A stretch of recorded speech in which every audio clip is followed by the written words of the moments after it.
Greetings and welcome to Rap Beer, episode 16. I'm the creator and co-host John Kretschmer, and my oh my, it looks like we're barreling right along to drinking age. It was about a year ago I figured that podcasting might be an ideal medium to help us tell a tale that needs to be told. From the get-go, our mission has been to preserve history, to educate, and to entertain, and I think we're scoring high marks on all the above. I'm very pleased with the results. I want to thank my co-host Scott Davis. I want to thank CineSpace Studios and Chris Crowder for hosting us in the screening room. I want to thank Mark Rudolph of Rudolph Cinema Supply for believing in us from the very beginning. And I want to thank Turbo Pro Project for giving us a theme song that's got legs. You know, I've kind of gravitated to cold openings and cold closings for the shows, and I really like that impact. However, sometimes we need a little bit more information. This is part 2 of Gerald's interview, and what I need you to know is that Gerald came prepared. Gerald is working on a documentary about the Wilmington film community called Beyond the Set. He showed up with a projector, spreadsheets, props. He showed us footage that I've never seen before of Dino De Laurentiis in conversation and interviews. In short, Gerald is holding a treasure trove of documentation and resources about the Wilmington film community. And I would encourage anyone who's interested to reach out to Gerald and lend a hand as he forms this project called Beyond the Set. And not only did Gerald come prepared, he's a fast talker, and sometimes he transitions to new ideas mid-sentence. So sometimes a little bit tough to edit, and some thoughts can get truncated. So on that note, I want to make sure it's very clear that at the end of his last episode, Gerald observed that it was starting to feel like family. Pause. That was a very important emotional beat, and I want to make sure the audience got it. So without further ado, episode 16 of Rap Beer, Gerald Waller Part 2, titled, Gerald, We Don't Hug the Chinese.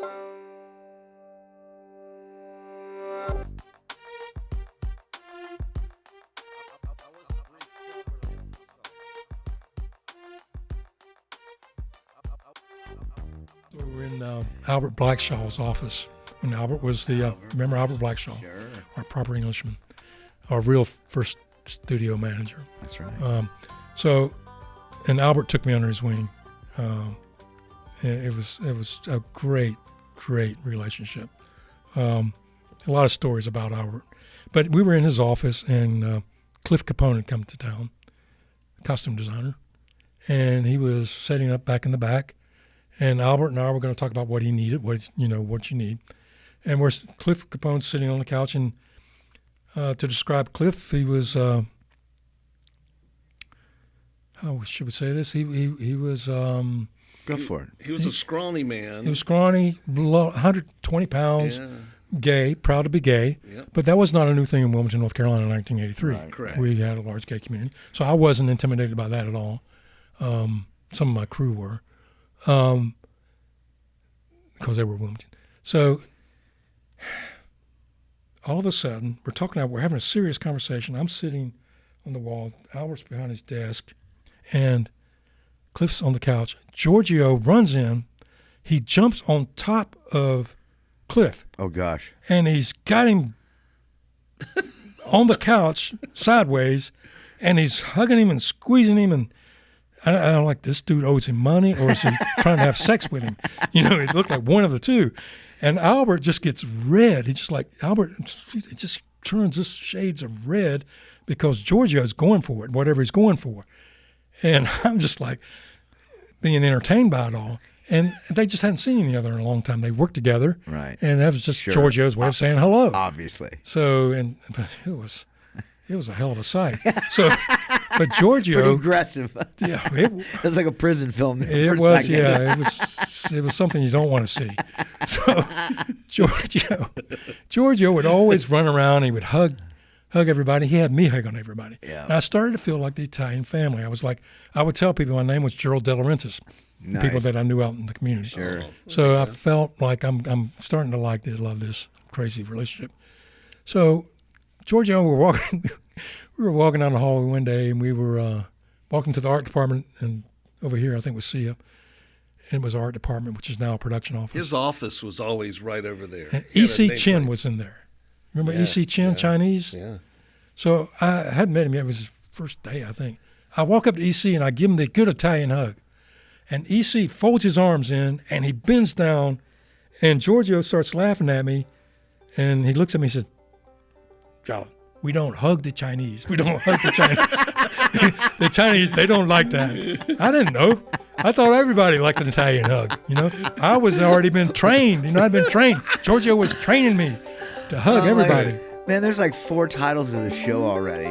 We don't hug the Chinese. Don't Oh my hug the God. Chinese. Yeah. Don't.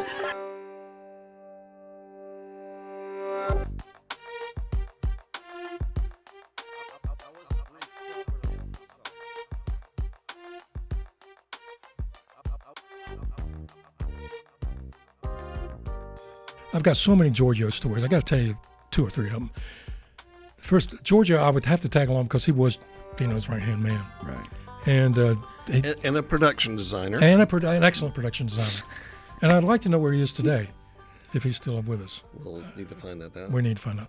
So we were going out to the cement plant for something. I can't remember what it was.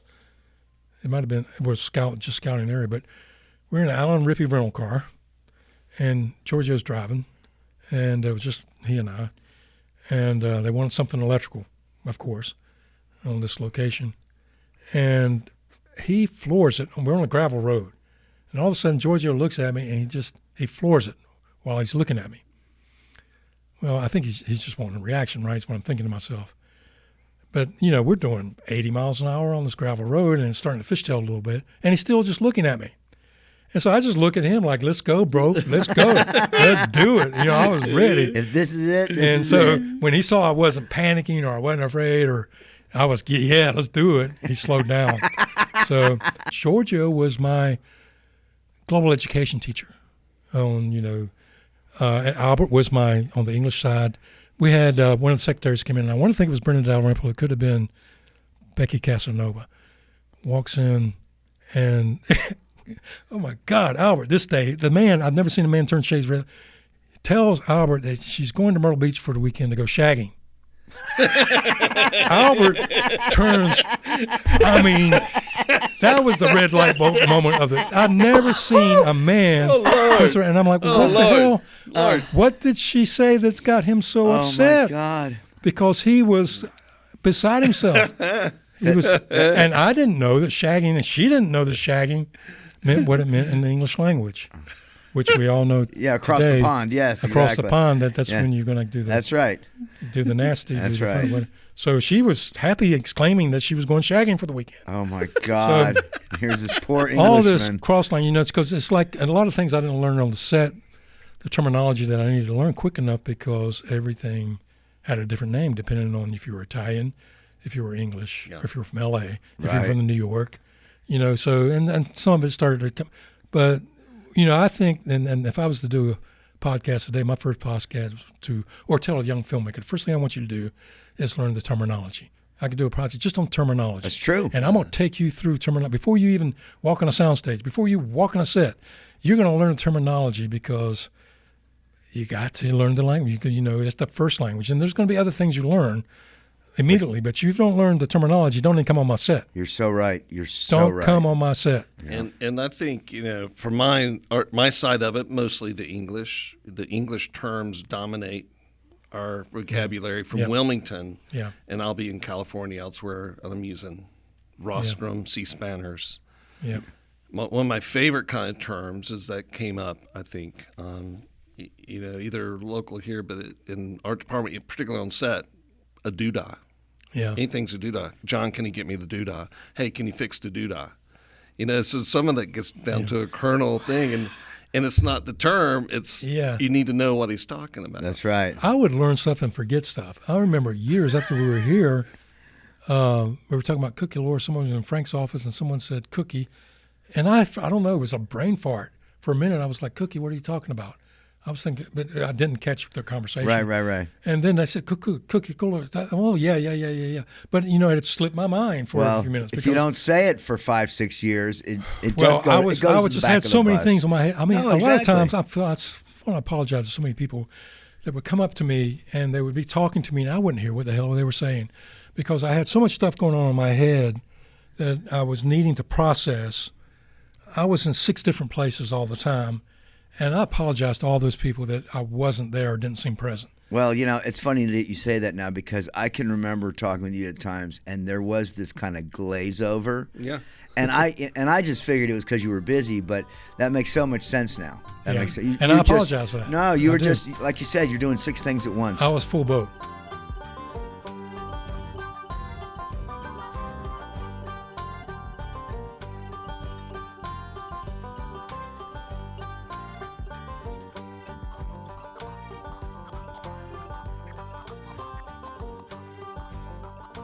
When I was working that 1,000 weeks, there was no break in between. I just got into a routine. So I then felt as we started going into financial distress and the pictures were bombs, I felt almost a sense of relief that I can get back to what it was before I came here. And so we went from 1,000 people on the lot to 12. Mm-hmm. And I'm standing on this lot and I'm looking out in the stages and there's nobody there. All the stages are empty. Just the wind whistling between the the buildings. wind And literally, there is that you sound really out do here. picture like a dust bowl, Yep. and I'm, The lights is dark at night. I drive by here at night in the winter, and yeah. a couple of area lights was it. Yeah. So it was being, so high and fueled with all the work, and then all of a sudden nothing. And that's when I first really, but also all of the people and friends that, people that I saw that were excited about making careers and settling here and buying homes were losing their houses. Yep. They were losing everything they invested in. Yep. And I felt the weight of all of that, and I was like, it was tremendous, and I felt like I gotta hang on.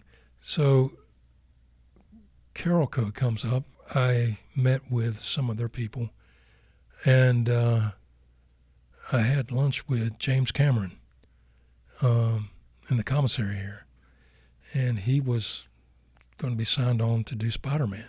Carol Code was trying to acquire Spider-Man.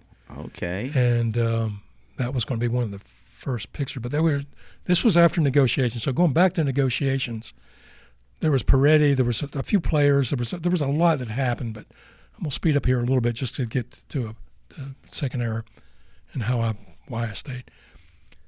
So they brought in, we had Norman Herman was here in the interim, was a fallout from DEG that came in and became president of the studio for a few weeks. I was going to say, I don't even remember that. Now, name. this is the bankruptcy period. So you got the Dino era, the Carolco era, Screen Gems era, but your first, and before the Dino era, you have to start with DDLC, before we were DEG. Mm-hmm. And we'll go through the timeline later. So you have DDLC first in 1983. Then you have DEG. Then you have bankruptcy. Norman Herman representing DEG. He has a friend in L.A., Kent Swain. He calls Kent Swain. Kent's an accountant had been an accountant for 20th Century Fox. Numbers guy. I wouldn't call him a production guy, but knew the business. Yeah. Money guy. Money. He comes in, and we meet, and I meet with some other Carolco folks down right as the negotiations were going on. DEG, talking with Mario Casar, Carolco. Carolco was going through a lot at that time. So we had everybody, the bids were, a lot of people were just saying no. The majors were saying no. As far as buying this place? Yes. Okay. MGM. Okay. Where deals could have been made to swap out. Dino could have said, listen, I don't have cash. Let me make a deal with you. I'll give you the studio in Wilmington. We did an appraisal on the studio in 1988. And we did one in 1985. In 1985, we We didn't have all the stages quite yet. And Dino hired Nofsinger, a local realtor, $2,500 to do an appraisal. When he appraised then at that time $8 to $10 million was what the studio was worth. And that was in 85? 85, 86. Okay. I've got the appraisal, so I can share that with you guys. Give you some numbers. And again, I want to be careful about numbers. I give you dates and all that kind of stuff. So I've got everything documented. $10 million. So we knew about $10 million is what going into the end. But then after that, we added stage 4 for King Kong. So additional stuff happened. So I'm going to say the value of the studio by 1989 was $15 million. So we reached 1989. The value in the current market at that time would have been $15 million. Nobody against wanted us. I mean, it was a fire sale. The value for DEG was not the studio. I think a lot of people get confused about what was purchased. The value was the film library. Yeah, sure. 320 films. Yep. But that was also the value to Dino. It was a studio. Yes. It was I want to make a movie. I'm going to get my salary as chairman, CEO of DEG, $850,000 a year. Yep. I'm going to get $1 million a picture on average. I want to make pictures, but I want a film library because Dino he knew how to make money. Yeah. He knew the international markets. He knew how to pre-sell. Yep. I don't think there was anybody better than Dino in the early 80s Is that right? on pre-sales. International. He had a relationship he with... developed that market. Absolutely. Had a relationship with Credit Lyonnais and the French. And he would pre-sell for him before he would come in and do more. I got to actually experience projects we would start, and I was like, we would start and we'd stop, and I'm like, well, why aren't we going? Well, we got foreign sold. We don't have domestic yet. We got to get the domestic. We got to get a domestic distributor. We get that guarantee, then we can go. We can green light. Oh. So I learned a lot about. I was taking everything I could take in that I had room for. I mean, I was trying to fill in a lot. I had that 128K Mac pretty burned out by 1986, and each evolution of the Mac, I went with it to get a bigger, better computer. Yeah. Anything I could get hard drive wise to keep assimilating information. So, and then we get the internet in 1994. So, where was I? So, Carolco, 1989. They're the only ones that have any interest. I felt like everybody was again, they weren't, no. And I felt part of that, but looking back at it, was the majors wanted to be in L.A. Dino wanted to be in Wilmington. They didn't want to be in Wilmington. Yeah. They wanted everybody close to home. Everybody was bitching in L.A. about having to come to Wilmington. Right. You're taking work away from us. Yes. So the studios needed to get favor back with above the line saying you don't have to go to Wilmington. Because there was a little bit of a revolt by the time you got to 1989 from L.A. Wilmington's still in our cake. They're taking our... Oh, wow. They're taking it away from us. We better do something. Studios started to feel the pressure. So for them, why should they buy Wilmington? So when you add all these pieces up that you see years later, it makes sense. But then Carolco, Mario Casar, didn't have trouble spending money, did he? I mean, $20 million paydays for Sylvester Stallone. Right. Yeah. I mean, the company was built. I mean, it goes back, it's interesting because Casar and Vanya with Carolco, first film Vanya was martial arts. He started. They were buying films, financing films, Martians, and so. But by the time they get to 1990, 1890, they started splitting. They're going in two different directions. Eventually, we split.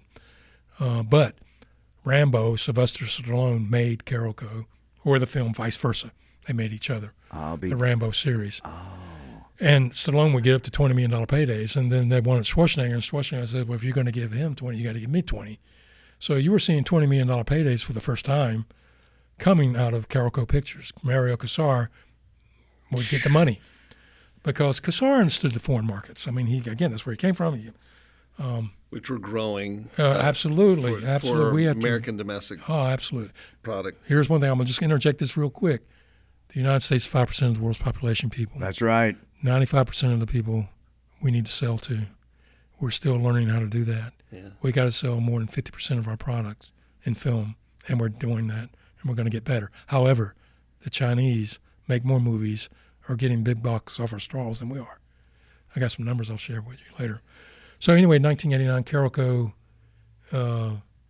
comes forward, they win the bid. And there's numbers that are thrown around, but the real number is $35 million. Is that right? For DEG, which again Did includes film library. The studio's nice, but it's not the biggest piece of pie. Yep. But they're going to say, okay, Cassara says, if Dino can do it, I can do it. And he had some films. He's like, I'll make them in Wilmington. Cassara came to Wilmington one time.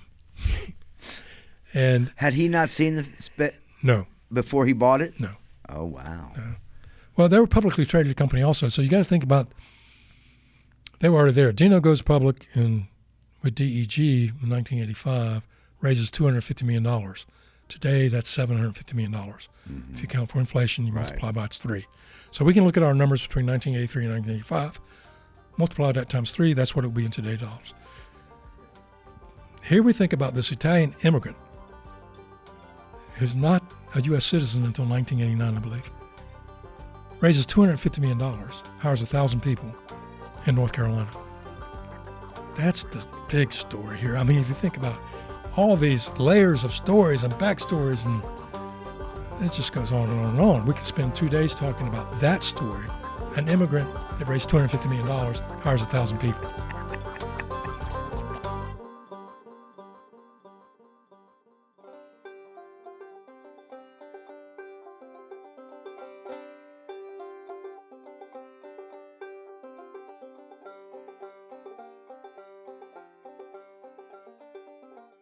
Is there an argument where maybe what he had done here, what we were here in Wilmington, helped him raise that money? Absolutely.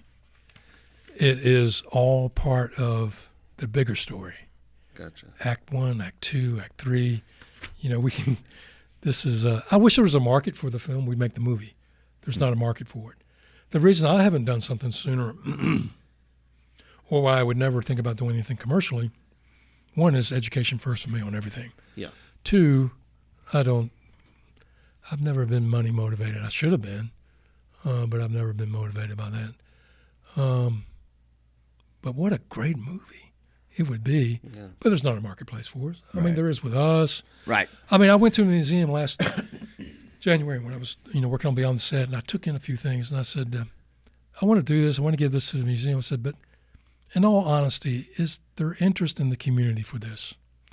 I'd heard some things about Project Grace, where they're going to build a new library and museum, and combine the two together. And I'm thinking, that's perfect. Right. I want to see a wing for the film industry. I want to see the film industry have its own corner where we make sure it gets what it needs to represent what it is from 1983. I can see where, and I mean, if you look back even as early as the late 80s, people were not happy with streets being closed and locations, and there was the grumble here, the grumble there.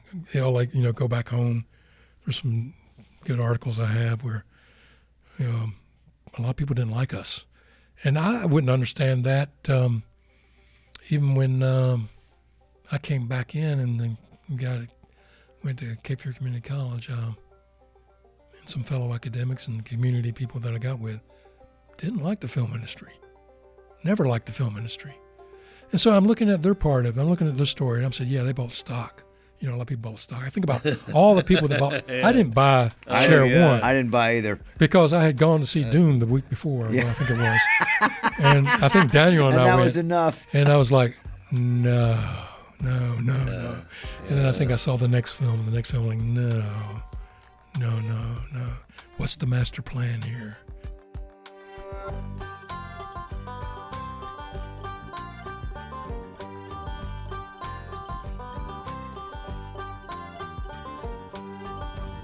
Going back to a comment you were saying as far as a lot of people in this town did not like the film community. The thing that whenever somebody that I've just met asks me about the film industry and, they start asking the normal questions, I always start by saying this little Italian man brought an industry and my number was always, and he taught 1,200 North Carolinians how to make movies. And that was the gift to this community, and that rippled throughout the years. And so for every person that didn't care for the film industry being here. I think there was a dozen people that loved it for both the economic impact, the social interest in our area from other places, and then of course once the internet kicked in and people really realized where we were. But I think that Wilmington has benefited from, and I think that more people have always been happy that the film industry was here. I agree, and I think and how I look at this is cost-benefit ratio. That's fair. The cost is much higher for some than others, and the film industry, and going back to Fred Caruso, interviewed in 1982, the reporter asked him, and because I was surprised with how candid he was, asked Fred is it true that there's a lot of drugs on set? And Fred doesn't hesitate. He said, yes, there is. He says, we have talent that need to be in a certain mode before they can come on set.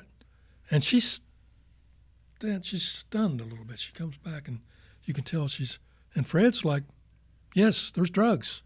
Cocaine, yes, there's drugs. There are people with drug problems on set.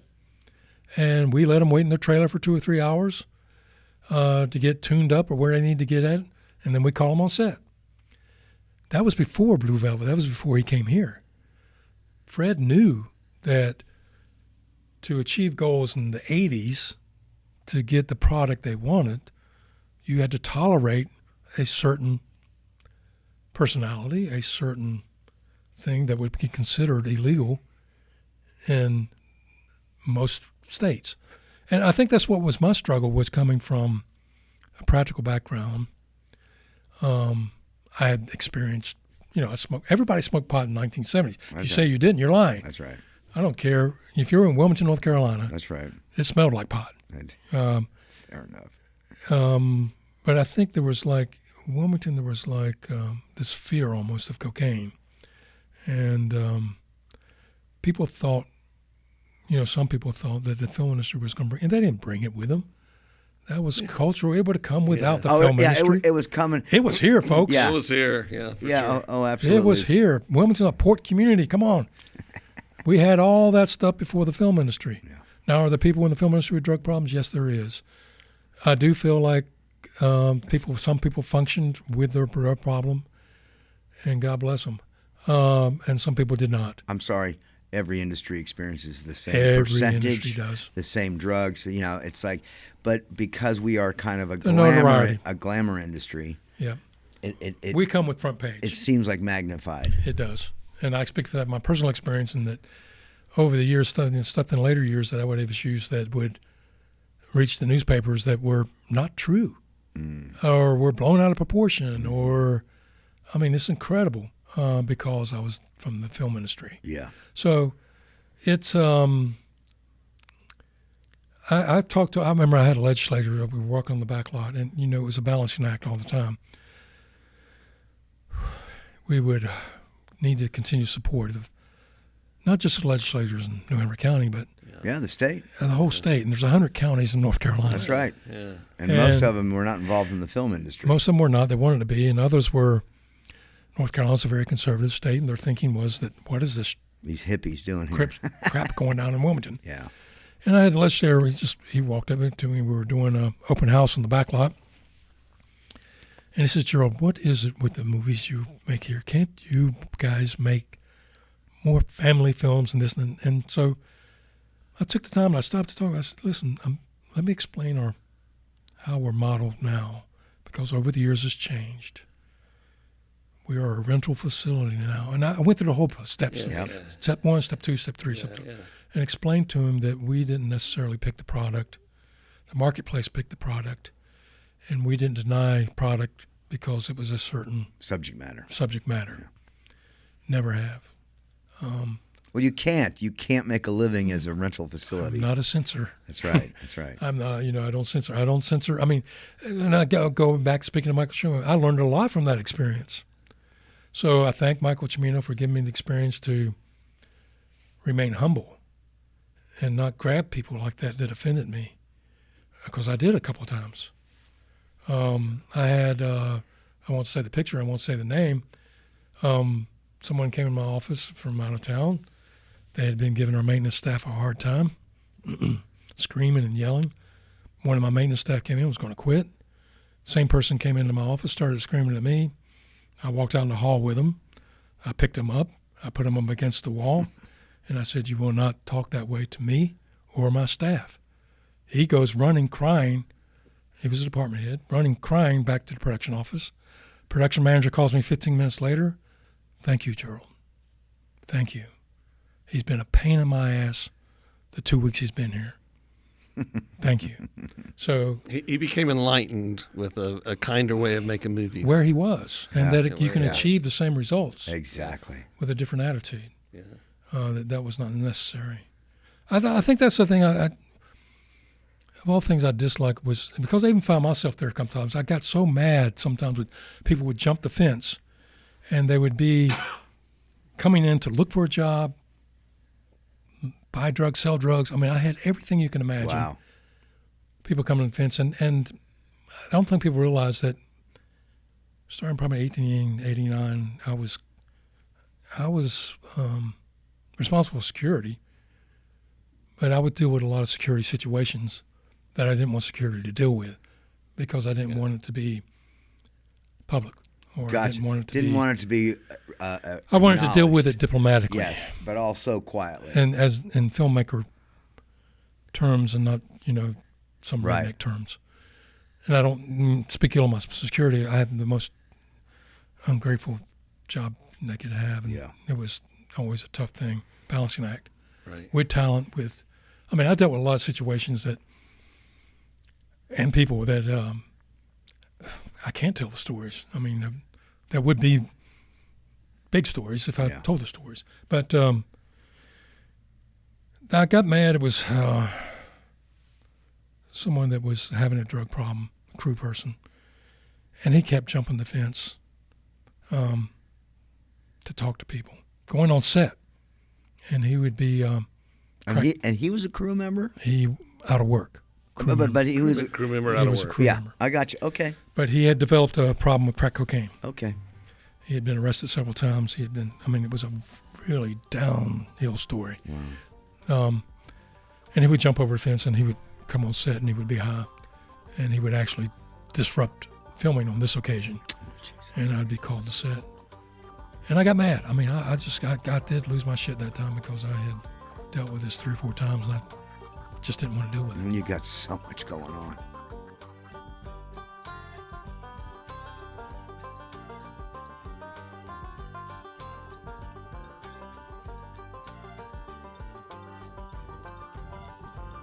I don't think it was intentional that Dino says, I'm going to get what I can by doing A, B, and C. I think generally he wanted A, B, and C to work. But as you had a small bit where Stephen King explains, Dino was a gambler. Yeah. And he put chips on the table, and he gambled everything, and within 3 years, the money was gone. So it was a quick gamble. And I think and I think about myself and how spread thin I was. And then I look at Dino, he's got the studio, he's got the pictures, he's got Australia, he's got distribution, he's got the office complex in LA, which he bought the distribution. Setting up distribution in itself is an amazing job to set up an international framework, put the people in place, and that segment alone. And he was To doing push those all these 320, segments. to push the library. Got to push everything. And I think he generally thought, I'm going to hire the best people, and they're going to take care of the product. I'm just going to get them what they need. I'm going to push it all out there, and they're going to make sure it works. I genuinely think he thought that. And unfortunately, it didn't. But if you look at one film like Avatar, and it makes $2.5 billion, one film makes more than all of our films in 10 years.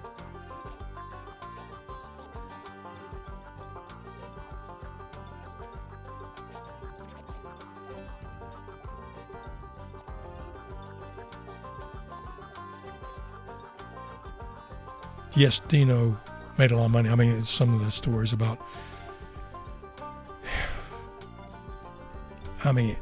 left pocket, right pocket. See, that's the story I grew up with. That Dino was brilliant because he took that $250 million and he kept taking it out of this pocket and a lot of it putting it right in this pocket because he owned everything. Scott, that's how the story was told. He was doing that before you and I were born. No. In Italy. I understand that. It was, and I can understand a lot of people. And listen, I thought to myself, this guy, there was a time when I thought to myself, he's come to this town and he has shafted everybody. He has raised $250 million. He's built a house at the beach. He's married this 29-year-old woman that I've fallen in love with. He's gotten everything. He's snookered everybody. Oh, but then I was like, no.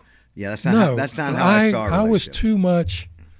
I saw too much of firsthand what he genuinely wanted. He wanted his own. He wanted to be respected in L.A.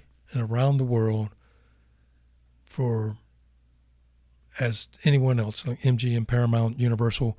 He wanted to be recognized as like one of the original founders of film in the 20s and 30s. He felt like he deserved that. And in some respects he did. In Italy, he certainly has won that respect. But the markets and product were changing so fast in the 80s, the people that he hired couldn't keep up. And you hire the best people. You hire Jack Cardiff. You hire Carlo Rambaldi with 3 Oscars. You hire numerous other people. Stephen King, the best-selling book in 1983 was a Stephen King book. That's right. You know, his cross-marketing promo. I mean, Dino knew certain things. There was not enough Dino to go around. I knew because there wasn't enough of Gerald to go around to be doing practicals, lighting and distribution for sets, sound stages, beach house, and family. You know, there wasn't enough Gerald.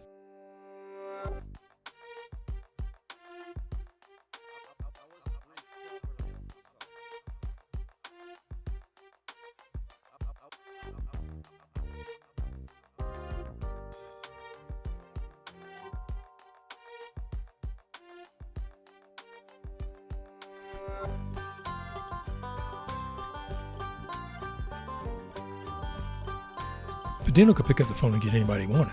Sure. In the 80s. Sure. He just had to call him. And it wasn't, you know, the answer back would be how soon. And Dino's answer would be yesterday. So he could get anybody at a price. You know, we had immigration, we had issues we had to work with. So all of that had to be balanced out. And a lot of Martha, you know, Martha was very busy as well. So I don't fault Dino for not being able to stay in line with each film. And it was better for the filmmakers, too, to not have Dino over their shoulder, looking at every project. You know, you got to, even though those fights went on, he did entrust quite a bit to some of the people that he hired. I think he entrusted too much with Michael Cimino. I've worked with thousands of people in the film industry. I've been fortunate enough to go out to L.A. and sit in back rooms of restaurants with Frank Capra, with some of the heads of studios, and he could get in any studio. I mean, that's some of my greatest experiences were in L.A. with Frank, sitting in back rooms by ourselves at a table with the heads of a major studio, talking lunch, talking shop, talking 50 years of filmmaking, what we've done and what we're going to do. I learned so much. I didn't realize until Frank, when the first time we went out to L.A. together, I'd been out there. I started getting involved in marketing in 1989 and started going to L.A. Frank and I were driving, and he always had me driving. I didn't know why. I didn't know. I think he's got a DUI or, you know, what's the deal? Yeah. But I didn't have a problem. I didn't mind driving in L.A. But anyway, he would tell all these stories as we're riding around Hollywood from his childhood. And when we get in the restaurant, he says, oh, yeah, Jimmy Stewart was sitting there, and so-and-so was sitting here. My dad was over here. We used to always get this table. And I'm looking on the walls, and I'm like, you know, I didn't realize, even though I knew Frank from the first films, we knew each other. And in 1996, he came in, Gerald, you got to stay. I didn't really think of it as film royalty and what it was until Frank and I started going to L.A. And we started getting into anywhere you wanted, meeting we wanted. Yeah. Meet with anybody we wanted. And just tremendous amount of respect for that. I mean, great Frank stories. I miss him more than anything. But the person I miss the least is what I want to get to. I'd say of the thousands of people, lots of people I didn't like, didn't have to like them, had to get the job done. Right. Lots of people I loved. I probably loved too much. Shouldn't touch them. Shouldn't grab the Chinese. But the person that I think had the least amount of talent for what he was rated at, and I actually looked for 3 or 4 years ago to tell him that, was Michael Cimino. Oh, wow. Oh, wow. Tell me why. Tell me how. The way he treated other people. You know, it wasn't me getting cussed out in the church on 15th Street. It's the way I continue to see him treat other people. The way that he would snort coke and, you know, on set and think that that was okay when they got extras and kids. Literally and right on family. set. He didn't care about anything Wow. or anybody. Using live ammunition to shoot up a car on the lot that he wanted to see how live ammunition would react on that car. I didn't like him. I didn't think he had any professionalism. I didn't think he showed anything in talent. I'd seen Deer. I mean, I thought he was the most overrated individual I'd ever met in the film industry, and still do to this day. Mm-hmm. And I did not like the way he treated other people. That kind of was the base. Bottom line. That was the base. You disrespected North Carolina. You disrespected the people on the set. You disrespected professionals on the set. You know, I got settled in working on my first movie here, and I picked up my first book to read about it, and it was Final Heaven's Cut. Gate or It was Final Final Cut. Cut. Yeah. Which and so it's all there. Good read. It's all there. And that should be all you need to do is read. I mean, there's. I would have 10 books that I would recommend to any young aspiring filmmaker, and that would be one of them. Yeah. Even today. As in how not to be a filmmaker? Well, to understand. Just understand how. Listen, this was Fred Caruso in 1982. I have the interview. Did an interview, and Fred Caruso. He was a band instructor. He was an academic before he got in film business. But this guy was a production manager on The Godfather and producer. He was from New Jersey. He had a family. He was a family man that had, as an academic, went into the film business, and I had a lot of respect for him. We had a great relationship. I think the world of Fred Caruso. Mm-hmm. He was a professional. He was the guy. He was the fix-it guy. He was the fixer for production. Gotcha. And he had to put up with Cimino, but that was his job. He Right. accepted that. We had Elliot Schick and we had Fred Caruso, who had to keep watch over Cimino. Dino tolerated Cimino. I don't think he liked it, but even back then, the publicity he got from Cimino being on Year of Dragon was bankable. So I understand all of it today. He was riding Deer Hunter was Yep. really the wave he was riding. Yep. Yeah, he was riding on that. I mean, but he still, his reputation was known. Yeah. And I think of all that in the. Again, for me, it comes. I'm a Tar Heel. You're in my state. You're in my home. I live in this town. You're disrespecting everybody. Yeah. You come here and do your job. I live here. I'm going to flip the coin on that a little bit because I think really what Deservedly too, probably. Yeah. No, I think what has made this Wilmington community is what it is we received those influences. Yeah. We received these personalities. We received these talents. And I think what this community did better than anything, we didn't have a standard. We didn't have any rule book, code book to go by. We didn't have any generational knowledge yet. Nepotism wasn't there. Right. And I think what we did better than anything is we took the best. Yep. We threw out what we didn't like, and we charged forward, and we formed our own standard. And John, that's true. Rat Beer is written and directed by Scott Davis and John D. Kretschmer. Theme music by Turbo Pro Project. This one-of-a-kind podcast is recorded at the historic screening room at Says Space Studios in Wilmington, North Carolina. Copyright 2024. More Gerald coming up.